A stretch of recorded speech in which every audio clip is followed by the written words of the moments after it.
All right, now continuing with our main news today, I want to encourage you to go to a website called thegreattaking.com. And on this website, you will find a documentary, and you can watch for free. There's links to it on Rumble, YouTube, and chd.tv. I'm pretty sure somebody will post it on Brighteon soon.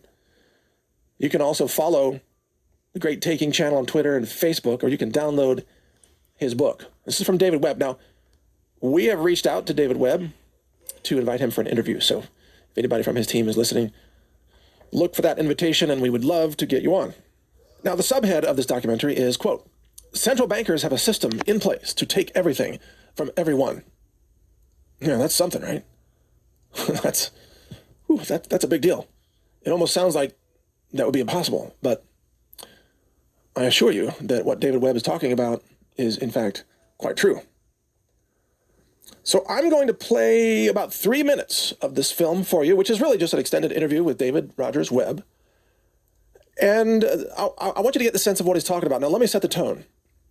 He's saying that laws have been changed in all 50 states across America that mean that even though you think you own stocks and other investment instruments, and even though you think you own your bank account, you really don't own any of these things at all.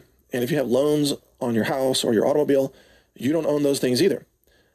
Even if you think you own stocks, again, you don't actually own them. Instead, they're owned by these shell clearinghouse organizations that have been set up to take possession of everything as the great debt collapse commences. Now, you will still owe all your debts, but you will have none of your assets when this is all said and done. And David Webb is a former hedge fund manager, and he explains all of this in this film, The Great Taking. So I'm going to play this for you. Give it some thought, and we'll be back on the other side.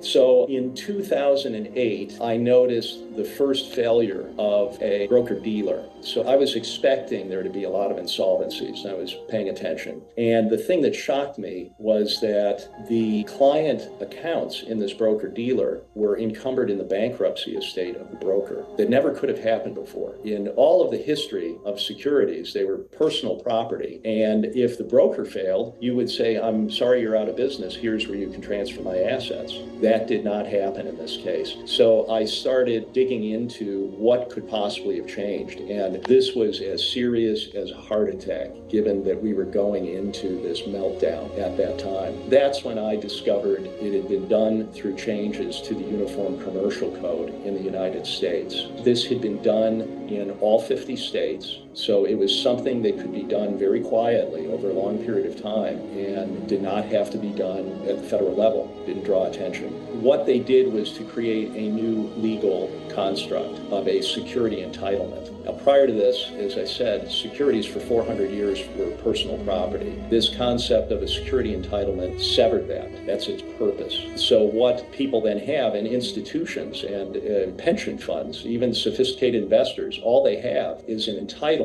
It's a claim, it's a contractual claim, which is very weak in the event of insolvency. So it's an appearance of ownership. It's sometimes referred to as beneficial ownership, which sounds nice, but what it means is that you receive dividends, you receive a proxy, you are the owner of title. You can, of course, you can buy it and sell it, but you can see in documents that I've found that the legal owner is actually the entity that controls the security with a secured interest. They are the legal owners of the property. So now you have a contractual claim. Next, all of the securities are held in pooled form. So you have no specific identification. It used to be that with paper certificates, they were numbered. You had a specific numbered bond or stock share certificate. So now they're fungible bulk, book entry form, pooled. Further, we know, and it is absolutely irrefutable from the Fed's own response to a questionnaire from the EU, that even segregated accounts, even people or institutions that have been told that their securities are segregated, are in the same pool and entitled to only a pro rata share in the event